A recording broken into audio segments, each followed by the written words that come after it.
Kemp Funeral Home in Southfield has received the prestigious Pursuit of Excellence Award for 7 straight years from the National Funeral Directors Association.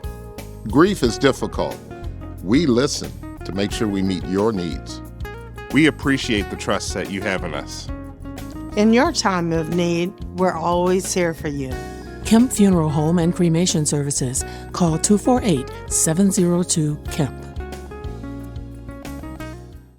All right, I'd like to welcome you to this edition of In the Conference Room with Mark S. Lee. I hope you're having a great week. Hey, by the way, congratulations in order for Mary Sheffield for becoming Detroit's first female mayor. All right, with that as a backdrop, I'd like to welcome you to In the Conference Room. As you know, we talk to business leaders from across the great city of Detroit, the state of Michigan, as well as across the country. And of course, this week is no different. I'm so pleased to welcome into the conference room Mr. Stephen Kemp. And he is the owner and operator of Kemp Funeral Home in Southfield, Michigan, and has been a licensed funeral director for more than 30 years. He's also taught the mortuary science and helped train future funeral directors. So see, I even have, how many years? 40 years. 40 years. So even I have a challenge of talking sometimes. So Mr. Kemp, thank you very much for joining me in the conference room. It's been a while. Good to see you. Same here. Good. And so, you know, as we talk about your continued being in business, a lot's been going on. You've obviously been spending a lot of time with grieving families during their time of need. You've been very successful. And in fact, I want to congratulate you and your staff on winning the prestigious Pursuit of Excellence Award from the National Funeral Directors Association. So let's start right there. Why, from your perspective, do you feel that you have been so successful and over the years of providing services to grieving families in their time of need?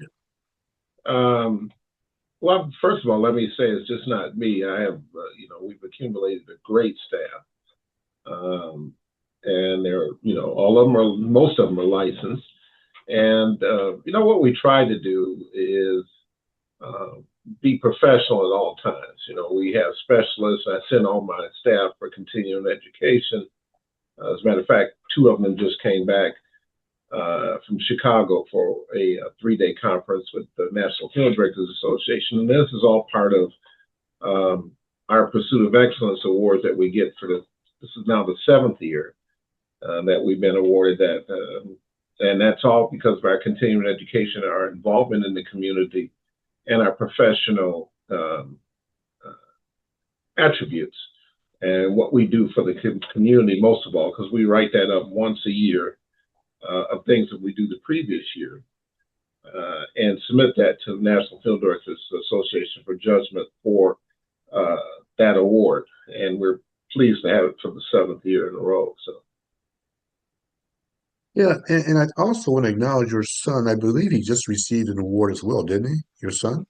Yeah, he did. He just was one of the Men of Excellence under 40.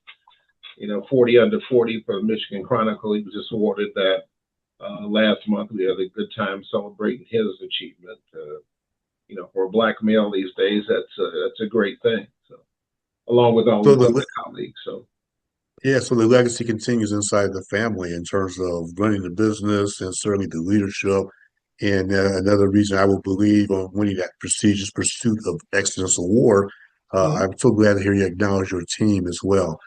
As we think about, and we're going to segue into an event that you have upcoming this weekend, but as you continue to focus on what we're experiencing now in terms of just here we are going to the cold weather, 4th quarter of the year, the holiday season, any significant changes, let's say, between now, this time of the year in 2025, and coming out of the pandemic several years ago? In other words, what are some of the noticeable changes that you may have seen within the industry over the last 4 or 5 years? Business has slowed down a little bit, which is a good thing.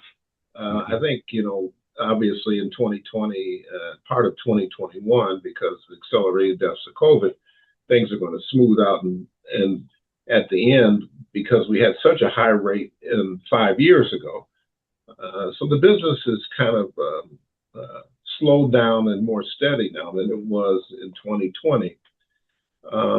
And cremation has grown. as an alternative since COVID. So we've seen much more cremation than we did before, maybe 10 years ago. And that was predictable that the consumer, as cremation becomes an acceptable form of disposition. And the way people celebrate funerals has changed.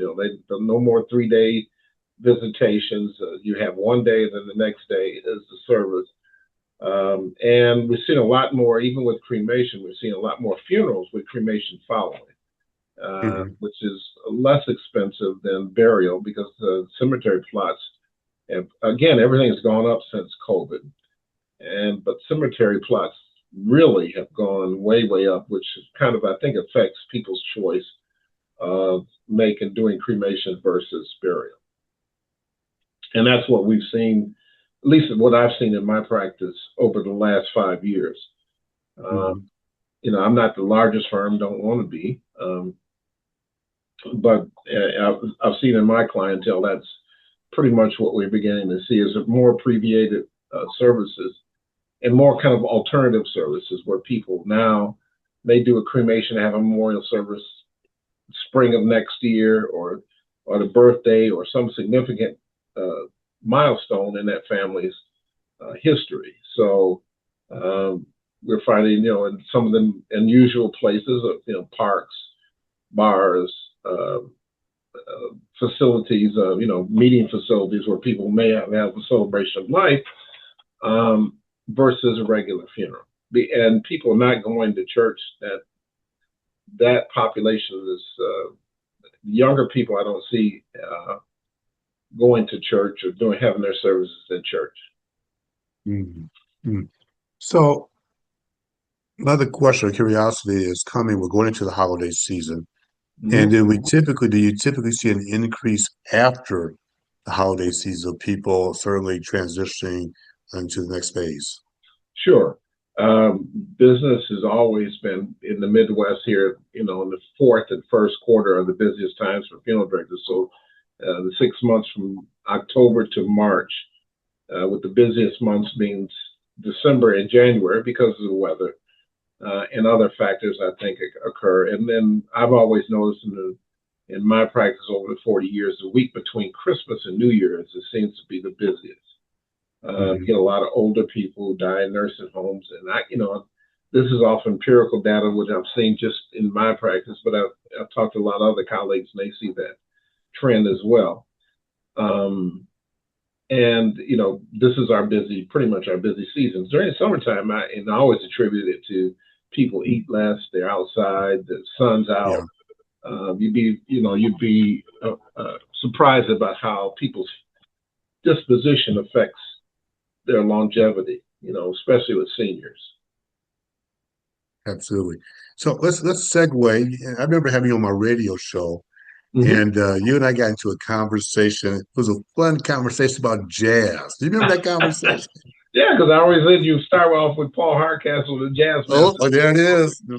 That's my bumper. That's one of my favorite. I keep it on my phone.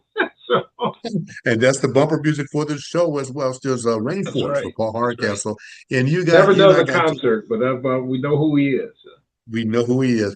And we got into a great conversation. I will never forget that conversation.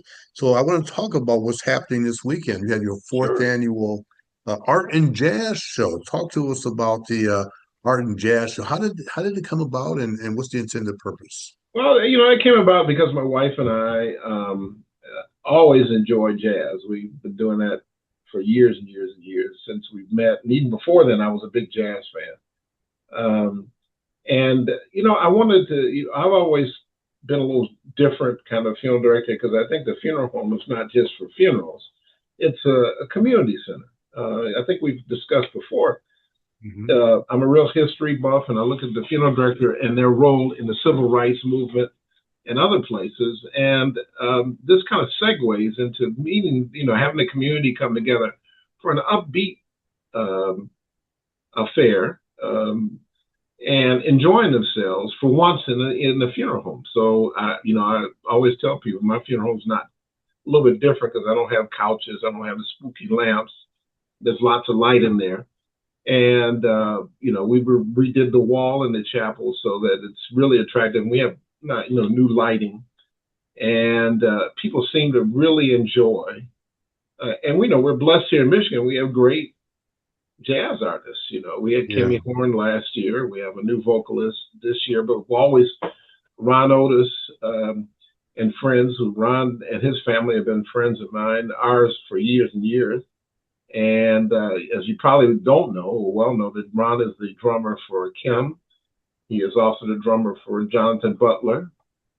He was also the drummer for Aretha before she passed, you know, Oh for my. many, many years. So he's well known in this area. He's a great drummer, a great friend. He always brings in a great group of people um, to sing, and we always have it during the holidays and kind of uplift people rather than just being sad. And this year, because my wife's and her, you know, her transplants are 25 years old now, her kidney and with her brother.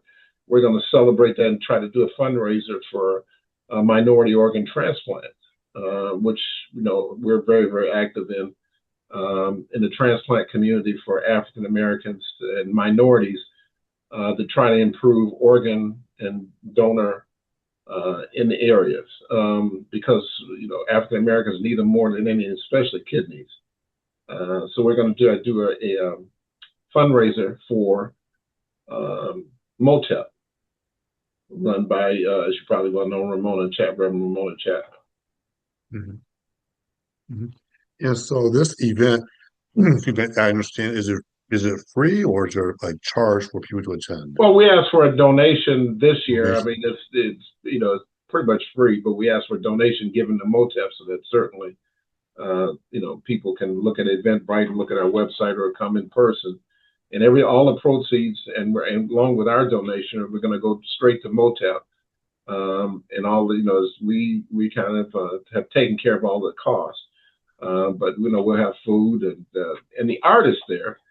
We have artists around the area, and you know, we're so blessed here in Detroit area to have great artists and, you know, both music and art to volunteer and come display their art. Some people do make purchases there too, and all the proceeds are going to go towards MOTEP. And we're really, you know, we thought of that this year because we want to do something great again for the community, in addition to underwriting the concert there here at the funeral home.